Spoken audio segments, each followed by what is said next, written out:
लीला बहन की दो बहुएं थी। बड़ी की शादी 12 साल और छोटी की शादी को 2 साल हुए थे, लेकिन दोनों को ही बच्चा नहीं था। फिर एक दिन, माँ जी, आप दादी बनने वाली हैं। भगवान ने आपकी सुन ली। आप चाहती थी ना कि घर के आंगन में बच्चे खेलें। सास खुश हो जाती है, लेकिन मन में होता है कि काश बड़ी बहू भी प्रेग्नेंट हो जाती तो उसे भी अच्छा लगता। देख बहू, ये तो काफी खुशी की बात है। बस तू ना एक काम कर, इस बात को धीरे से ही बड़ी को भी बता दे। तू तो जानती है ना 12 साल हो गए उसकी शादी को, लेकिन वो तो ठीक है माँ जी, पर मुझे लगा खैर ठीक है। छोटी बहू कमरे में चली जाती है कि तभी बड़ी बहू आ जाती है। माँ जी, मैं माँ बनने वाली हूँ। भगवान ने मेरी सुन ली। माँ जी, मैं बहुत खुश हूँ। यह सुनकर सास के मन में तो खुशियाँ ही खुशियाँ आ जाती है। वह खुशी से चिल्लाने लगती है, मुन्ना, सोनी, रानू, सब आ जाओ। अरे मैं तो कहती हूँ लड्डू बनाओ। अरे लड्डू नहीं, हलवाई बिठाओ। मेरी बहू है माँ बनने वाली है और मैं दादी। छोटी बहू को कमरे में आवाज आती है। वह खुश हो जाती है कि घर में बच्चों को लेकर खुशी का माहौल है। वह बाहर आती है तो बड़ी बहू सास के पास बैठी होती है। छोटी को देखकर बड़ी कहती है, तुमको भी बताई, तुम भी तो कुछ बनोगी ना। छोटी को तो कुछ समझ में नहीं आता। बहू, अच्छा हुआ तू आ गई। ले लड्डू खा। बहू लड्डू खाती है तभी उसे उल्टी आ जाती है। वह उल्टियाँ करने अपने कमरे में चली जाती है। लगता है माँ, इसे हमारे घर की खुशी बर्दाश्त नहीं हो रही, वरना ये कैसे लड्डू खाती थी, याद है ना। सास को भी याद नहीं रहता कि छोटी भी माँ बनने वाली है। अरे छोड़ ना बहू, तू टेंशन ना ले किसी बात की। तू अब माँ बनने वाली है ना, अपना ख्याल रख। जा कमरे में जा, मैं तेरे लिए कुछ अच्छा बना कर लाती हूँ। बड़ी बहू कमरे में चले जाती है और सास किचन में खाना बना रही होती है कि तभी छोटी आ जाती है। क्या बात है माँ जी, आप तो अभी से इतनी खुश हो रही हैं। बच्चा आ जाएगा तो आप तो फूली नहीं समाएंगी। हाँ बहू, ये तो है। बहुत साल से वो बच्चे का इंतजार कर रही थी। वैसे भी बड़ा मेरा फेवरेट बेटा है, तू तो जानती है ना। छोटी को तो कुछ समझ में नहीं आता। क्या मतलब माँ जी, उनको इंतजार था? कहीं आप ये तो नहीं सोच रही कि मैं अपना बच्चा बड़ी भाभी को दे दूंगी? तभी वहाँ बड़ी बहू आ जाती है। क्यों दे दोगी? मुझे नहीं चाहिए किसी का बच्चा। वैसे भी भगवान ने मेरी झोली भर दी है।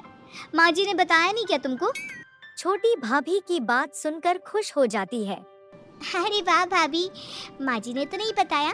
मुझे लगा कि मैं माँ बनने वाली हूँ, इससे घर का माहौल इतना अच्छा हो रहा है।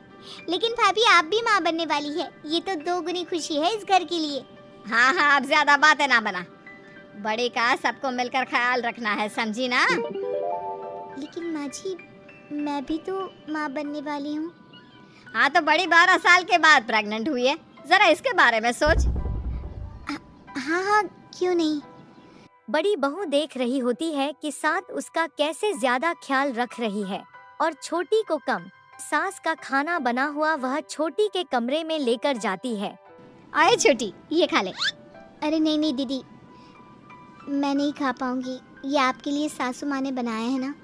अरे तो क्या हो गया, तू भी तो प्रेग्नेंट है। वैसे भी बड़ी भाभी सास के बराबर ही होती है। अरे ये क्या कर रही है छोटी? उसे खिलाना चाहिए तो तू खा रही है, कुछ तो शर्म कर ले। वो प्रेग्नेंट है। सास यह बोलकर छोटी को धक्का देती है। छोटी बहू गिरने ही वाली थी कि उसका पति पीछे से उसका सहारा दे देता है। अरे छोटी, क्या हुआ? चोट तो नहीं लगी? बहू तू चल, इस कमरे में उसका पति आ गया है, वो ख्याल रखेगा उसका। हाय रे, कैसी सास है ये। छोटी को कुछ समझ में नहीं आता कि वह क्या करे। रहने दो, इसकी आदत डाल लो। इस घर में भैया और उसके परिवार माँ को उसके सिवा और कुछ नहीं दिखा। मेरे साथ कई बार ऐसा व्यवहार करती है, ऐसा लगता है कि मैं उनका सगा बेटा नहीं हूँ। बाहर बड़ा भाई खड़ा होकर सब कुछ सुन लेता है।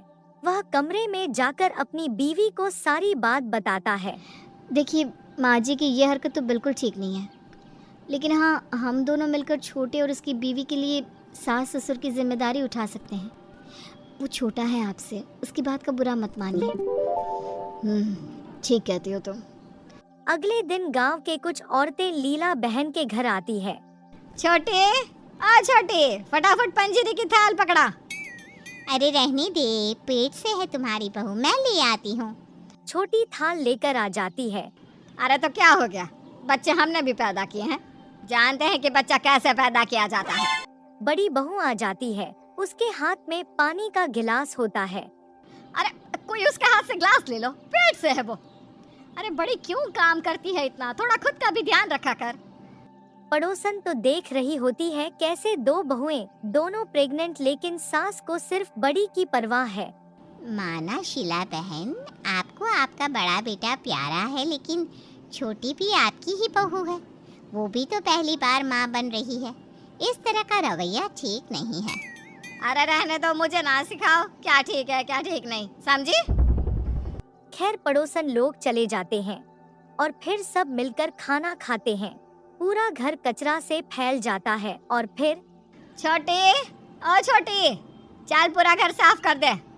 बड़ी बहू चल कमरे में, मैं तेरे पैर पर तेल लगा देती हूँ। सारा दिन थक सी गई है मेरी बच्ची। माँ जी बड़ा घर है, मैं आधे घर में पोछा लगा देती हूँ, आधे घर में भाभी लगा देंगी। सास को मानो या सुनकर गुस्सा ही आ जाता है। अरे क्यों बड़ी करेगी हैं? बड़ी क्यों करेगी पोछा, जानती हो ना उससे बच्चा होने वाला है।